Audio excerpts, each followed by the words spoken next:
जय श्री राम। बहुत बहुत स्वागत है आप सभी का एक बार फिर से आपके ही अपने YouTube चैनल पर। मैं पंडित आशीष शर्मा। आज मैं आपके बीच एक ऐसी विशेष जानकारी साझा करने वाला हूं जो कि हर मेष राशि के जातकों के जीवन में आने वाली है और उसकी उत्सुकता या उसका एक डर आपके मन में पहले से आना शुरू हो जाता है। मैं बात करूंगा साढ़े साती के बारे में कि 30 वर्षों के बाद जब साढ़े साती फिर से आपके जीवन में आती है तो मेष राशि के जातकों महज लगभग 45-48 दिन के अंदर अंदर आपको शनि की साढ़े साती शुरू होने वाली है। और मैंने अधिकतर गोचर में पाया है कि जब जब शनि राशि परिवर्तन करते हैं तो जिस राशि के आसपास वो जाने वाले होते हैं वो परिवर्तन से लगभग 40-45 दिन पहले ही उसका रिजल्ट, उसका एक असर दिखाना शुरू कर देते हैं। और ये जो असर है ये आपकी राशि पर पड़ता है। हम हमेशा से क्या देखते हैं, चंद्रमा से यानी अपनी राशि से हम साढ़े साती देखते हैं, यानी लगन से साढ़े साती नहीं होती है। साढ़े साती किससे होती है? आपकी राशि से होती है। यानी चंद्रमा अगर आपका मेष राशि में बैठा हुआ है तो आप समझ जाइए कि भाई 29 मार्च 2025 के दिन से आपके जीवन में शनि की साढ़े साती शुरू हो जाएगी। और साढ़े साती के शुरू होने से लगभग 40-45 दिन पहले ही आज मैं जो रिजल्ट आपको इसमें बताऊंगा वो आपके जीवन में कहीं ना कहीं स्टार्ट होने शुरू हो जाएंगे। इस वीडियो को ध्यानपूर्वक समझें क्योंकि साढ़े साती एक ऐसा कॉन्सेप्ट है जो समझने से ज़्यादा बेहतर होता है बनिस्पत उससे डरने से। क्योंकि जितना आप किसी चीज़ से डरते हैं उतना वो आपके ऊपर हावी होती है। फिर आपको जीवन में ऐसे ही लोग मिल जाते हैं जो आपको डरा देते हैं, उसके नाम से आपको ठग लेते हैं, पैसा ले लेते हैं। क्योंकि ये बात मैं आपको बता दूं, ये साढ़े साती या ढैया कहीं ना कहीं किसी ना किसी राशि पे तो चलती ही रहती है। तो जरूरी नहीं है सभी के साथ बुरा ही हो रहा है और जरूरी नहीं है सभी के साथ अच्छा भी हो रहा है। क्योंकि ये क्या है, ये एक गोचर है। ब्रह्मांड में आपकी राशि से शनि की स्थिति को हम देख रहे हैं। तो भाई ये तो चंद्रमा से देखे जाने वाला गोचर हुआ। बाकी के 8 ग्रह कहाँ गए? बाकी की कुंडली क्या कहती है, नवांश दशांश कुंडली क्या कहती है, दशा क्या कहती है? इसलिए मैं कभी नहीं कहता अपने चैनल पे कि भाई चंद्रमा से साढ़े साती देख रहे हो तो साढ़े साती से ही आबाद हो रहे हो और साढ़े साती से ही बर्बाद हो रहे हो। नहीं हो सकता। हाँ, आपकी दशा खराब चल रही है और साढ़े साती भी आ गई तो प्रॉब्लम बढ़ेंगी।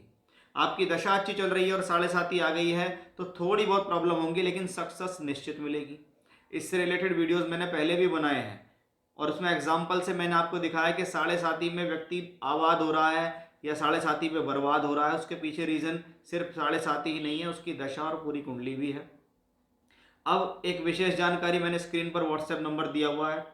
आप अपने हॉरोस्कोप दिखाना चाहते हैं, एनालिसिस कराना चाहते हैं, अपनी मैरिज को, अपनी प्रोफेशनल लाइफ को, कुंडली मिलान, birth time rectification, caesarean delivery से बर्थ टाइम निकलवाना, तो आप दिए गए नंबर पर कांटेक्ट कर सकते हैं। व्हाट्सएप नंबर है मेरा ये और पेड कंसल्टेंसी होगी।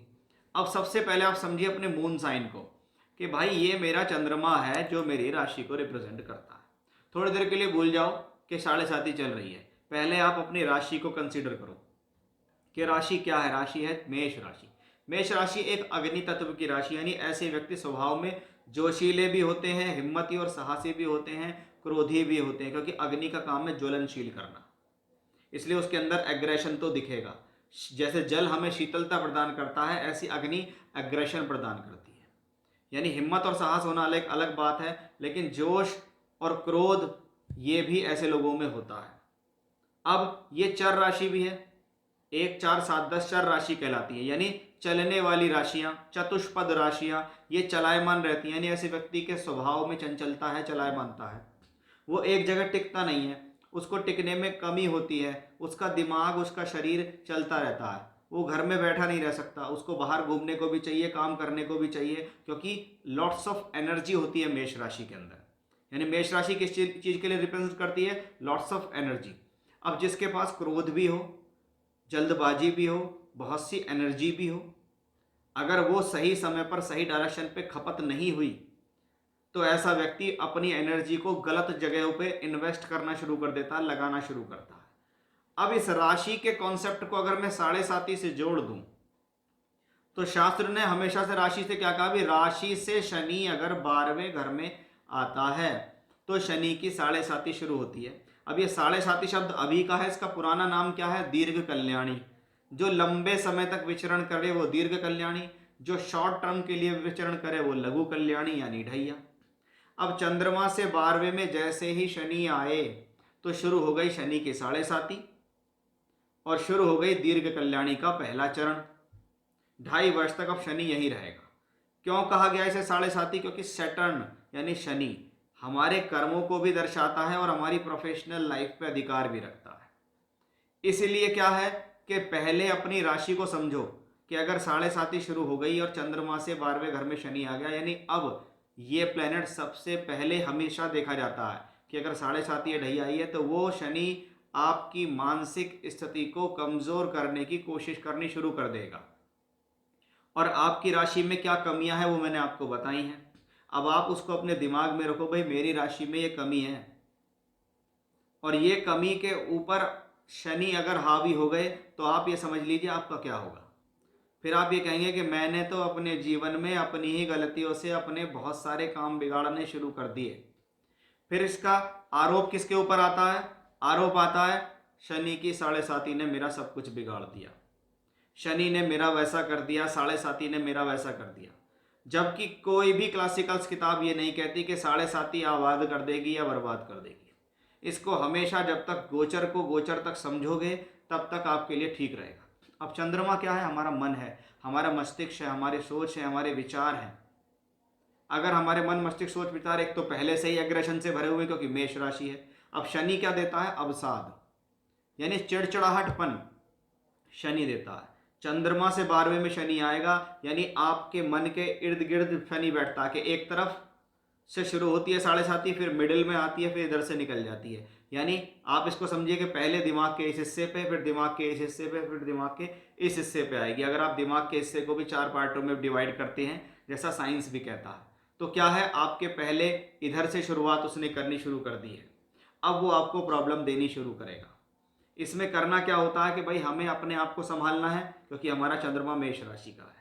हमारा चंद्रमा एग्रेशन चंद्रमा है, क्रोधीला है, जल्दबाज वाला है, चर वाला है, चलायमानता उसमें ज़्यादा है। और उस चंद्रमा से 12th में शनि आ गया तो यानी सबसे ऊपर अगर ये प्लेनेट आपके स्वभाव के ऊपर हावी हो गया तो समझ लीजिए आपकी साढ़े साती आप पे हावी हो गई और वो दुनिया के किसी भी पंडित से नहीं निकलेगी।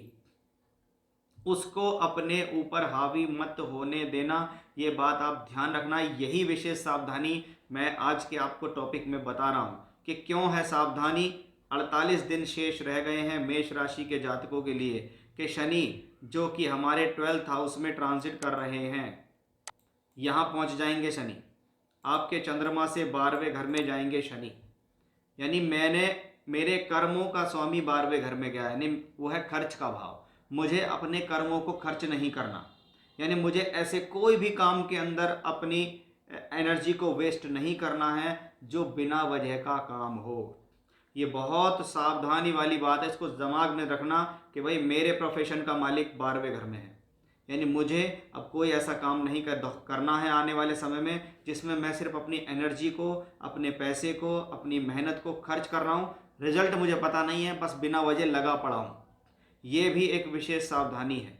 इसलिए आपके चंद्रमा को और आपके शनि को क्या आपस में मिलकर ये कर सकते हैं, इस पर ध्यान देना है। यानी सबसे ज़्यादा मेंटली कंट्रोल, अपने आप पे संयम, अपनी एनर्जी को बचाना, क्रोध से बचना, शांत रहना, गंभीर रहना, ये ज़रूरी है। नहीं हो ऐसे में कोई योगा टीचर ज्वाइन कर लो, कोई मेडिटेशन क्लास ज्वाइन कर लो, क्योंकि साढ़े साती में बहुत हेल्प करती है। शिवलिंग पर जल चढ़ाना बहुत हेल्प करता है। शिवलिंग पर जल चढ़ाते समय काले तिल डाल के जल चढ़ाना बहुत हेल्प करता है।